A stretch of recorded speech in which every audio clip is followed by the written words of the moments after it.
Hello students, तो मैं प्रिया तिवारी आपके जीए मेंटोर एक बार फिर से आपका स्वागत करती हूं आपके अपने YouTube channel textbook banking पर। Recently Bihar state cooperative bank के द्वारा एक नोटिफिकेशन रिलीज किया गया है और उसी के बारे में आज हम यहां पर आपसे डिस्कस करने वाले हैं। ठीक है, बिहार स्टेट कोऑपरेटिव बैंक ने एक नोटिफिकेशन रिलीज किया है। क्लैरिकल कैडर के लिए ये नोटिफिकेशन है। ठीक है, 21 जून से लेकर 10 जुलाई तक आप इस फॉर्म के लिए अप्लाई कर सकते हैं। डेट ये और फीस को पे करने का भी सेम डेट है। ठीक है, एग्जामिनेशन डेट अभी यहाँ पर मेंशन नहीं किया गया है। यहाँ पर आप देख सकते हैं, application from Indian citizens are invited for the post of customer service executive या फिर आप असिस्टेंट बोल सकते हैं। ठीक है, मतलब क्लैरिकल कैडर का ही ये नोटिफिकेशन रिलीज किया गया है। अब यहाँ पर आप वैकेंसी देख सकते हैं। अगर हम टोटल वैकेंसी की बात करें तो मोर देन 250 वैकेंसीज है, बट यहाँ पर इंस्टीट्यूशन वाइज और कैटेगरी वाइज अलग अलग वैकेंसी बताई गई है। लाइक अगर हम बिहार स्टेट कोऑपरेटिव बैंक की बात करें तो 57 वैकेंसी है। यहाँ पर जो पे स्केल है ये आपका 24,000 से 64,000 के बीच में है। देन आपका एरा सेंट्रल कोऑपरेटिव बैंक है, 30 वैकेंसी है, 17,900 से 47,920 ये आपका पे स्केल है। तो अगर इसको टोटल हम काउंट करें जो वैकेंसी है मोर देन 250 अप्रॉक्स 257 के आसपास यहाँ पर आपको वैकेंसी देखने को मिलेगी। तो आप यहाँ पर इंस्टीट्यूशन के अकॉर्डिंग और अपनी कैटेगरी के अकॉर्डिंग अप्लाई कर सकते हैं। ठीक है, नेक्स्ट अगर हम बात करें यहाँ पर एलिजिबिलिटी क्राइटेरिया की, तो एजुकेशनल क्वालिफिकेशन में इन्होंने सिंपली आपसे ग्रेजुएशन मांगा है 1 जून 2025 तक, है ना। इस डेट को कंसीडर करते हुए किसी भी रिकॉग्नाइज्ड यूनिवर्सिटी से आपका ग्रेजुएशन कंपलसरी है।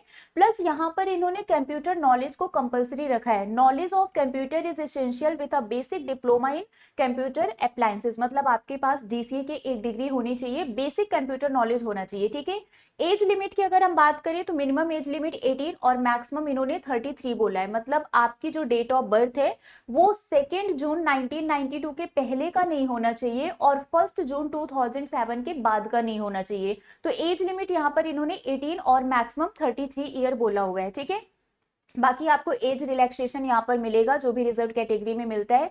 इसके अलावा अगर हम एग्जाम पैटर्न की बात करें तो 2 फेज में आपका एग्जाम होगा, एक प्रीलिम्स होगा और एक मेंस होगा।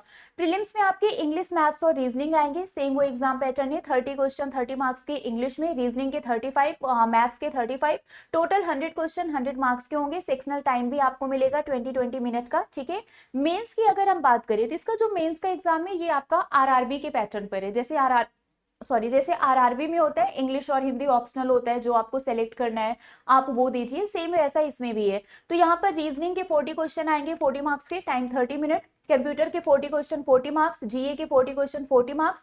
इंग्लिश और हिंदी यहाँ पर ऑप्शनल है, अगर आप इंग्लिश सेलेक्ट करते हैं या हिंदी जो भी आप सेलेक्ट करेंगे 40 क्वेश्चन 40 मार्क्स का। क्वांटिटेटिव एप्टीट्यूड के 40 क्वेश्चन 40 मार्क्स के, टोटल 200 क्वेश्चन होंगे 200 मार्क्स के। अब ये आप पर डिपेंड करता है कि इंग्लिश और हिंदी में आप क्या सिलेक्ट करना चाहते हैं। तो मतलब ये आरआरबी पैटर्न को फॉलो कर रहा है। ठीक है, यहाँ पर नेगेटिव मार्किंग है, बिल्कुल 0.25 मार्क्स आपके डिडक्ट हो जाएंगे अगर आप नेगेटिव मार्किंग करते हैं।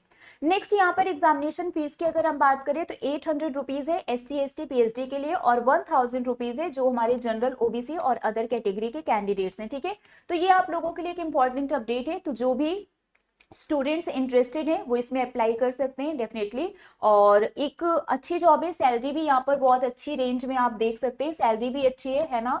और एग्जामिनेशन डेट अभी नहीं अनाउंस किया गया है। एग्जाम पैटर्न आपको पता है, अगर आप किसी भी बैंकिंग इंश्योरेंस एग्जाम की प्रिपरेशन कर रहे हैं तो डेफिनेटली आप इसके लिए अप्लाई कर सकते हैं क्योंकि सेम एग्जाम पैटर्न है और सेम सिलेबस है। बाकी इस एग्जाम से रिलेटेड अगर कोई भी डाउट है तो आप नीचे मुझसे कॉमेंट बॉक्स में पूछ सकते हैं। एंड अभी के लिए फिलहाल बस इतना ही है, बाकी मिलेंगे आपसे ऐसे ही किसी और अपडेट के साथ। Till then, bye bye guys, take care, thank you so much.